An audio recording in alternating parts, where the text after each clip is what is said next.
پیش خدمت ہے آج کی بات۔ وزیر اعظم عمران خان کی حکومت کے خلاف پاکستانی میڈیا اور عوام کا غصہ بڑھتا ہی جا رہا ہے۔ اس غصے کی سب سے بڑی وجہ یہ ہے کہ پاکستان میں ایک بار پھر عوام کی سوچ اور اظہار رائے کی آزادی کو پوری طرح ختم کر دینے کی کوشش کی گئی ہے۔ حکومت کے نشانے پر اس بار ملک کا سوشل میڈیا ہے۔ اس نے اس کے لیے پاکستان الیکٹرانک کرائمز ایکٹ 2016 میں ایک نئے ضابطے کو شامل کیا ہے۔ اس نئے ضابطے کی روح سے فیس بک، انسٹاگرام سمیت متعدد دوسرے سوشل سائٹس پر اب کوئی بھی مواد حکومت کے متعلقہ محکمے کی منظوری کے بغیر اپلوڈ نہیں کیا جا سکے گا۔ اس کے علاوہ تمام غیر ملکی سروس پرووائڈروں کو 1 سال کے اندر اپنا دفتر پاکستان میں کھولنا ہوگا تاکہ حکومت اور سروس پرووائڈروں کے درمیان تال میل قائم ہو سکے۔ پاکستان میں ذرائع ابلاغ کو کنٹرول کرنے کی پہلی کوشش نہیں ہے، بلکہ آزادی کے بعد سے اب تک جو بھی سیاسی گروہ یا طبقہ برسر اقتدار رہا ہے، اس نے کسی نہ کسی صورت میں حکومت کے خلاف اٹھنے والی ہر آواز کو دبانے کی کوشش کی ہے۔ فرق صرف اتنا ہے کہ پہلے سوشل میڈیا نہیں تھا، ریڈیو، ٹیلی ویژن اور اخبارات تھے جنہیں آسانی سے دبایا جا سکتا تھا، لیکن سوشل میڈیا کی طاقت کا احساس وزیر اعظم عمران خان اور تحریک انصاف پارٹی سے بہتر کس کو ہوگا؟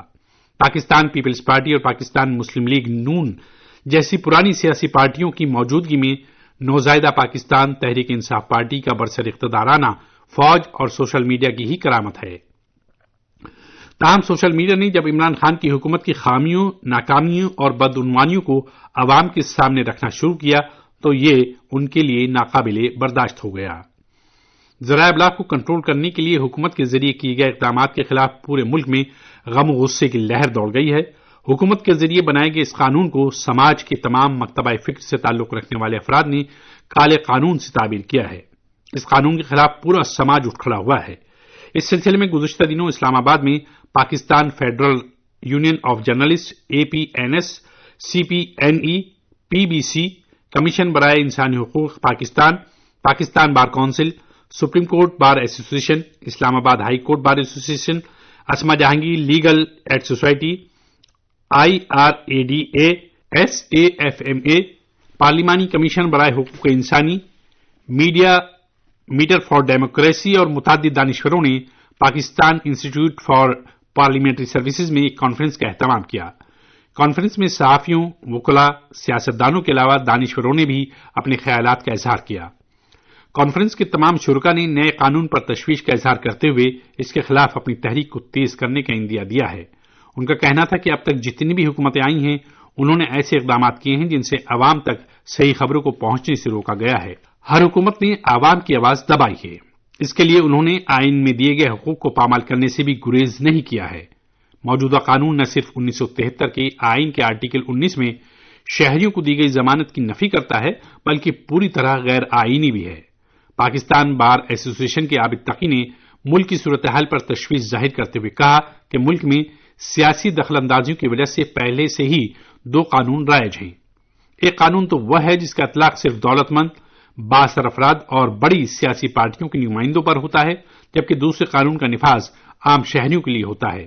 اس قانون کی وجہ سے اس پر عرصہ حیات تنگ ہو جاتا ہے، جبکہ ملک کے آئین میں تمام شہریوں کو یکساں حقوق کی ضمانت دی گئی ہے۔ ایسی حالت میں نیا کالا قانون نہ صرف ملک کے عام شہریوں پر عرصہ حیات تنگ کر دے گا بلکہ کوئی بھی حکومت اپنے مخالفین کے خلاف اس کا بے دریغ استعمال کر سکتی ہے۔ کانفرنس میں ایک رائے تو یہ بھی تھی کہ حکومت کو اختلاف رائے کو دبانے کی تگ و دو کرنے کے بجائے ملک میں پائیدار امن و قانون کی بحالی، ملک سے دہشت گردی کے مکمل خاتمے اور تباہ ہو چکی معیشت کو دوبارہ پٹری پر لانے پر اپنی توجہ مرکوز کرنی چاہیے۔ فائنینشل ایکشن ٹاسک فورس نے پاکستان کو اپنی مالی حالت کو سنبھالنے کی جولائی تک مہلت دی ہے۔ اس مدت میں اگر ملک کی معیشت ہی نہیں سنبھلتی ہے تو وہ دن دور نہیں جب ملک FATF کی بلیک لسٹ میں داخل ہو جائے گا، جس سے نکلنے کی راہ کافی دشوار ہوگی۔ اس کا یہ قانون بھی اس کے کسی کام نہیں آئے گا اور وقت ہاتھ سے نکل چکا ہوگا۔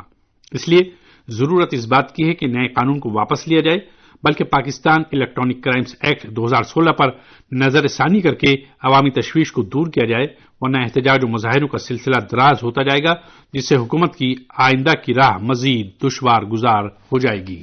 سامعین، ابھی آپ سن رہے تھے آج کی بات۔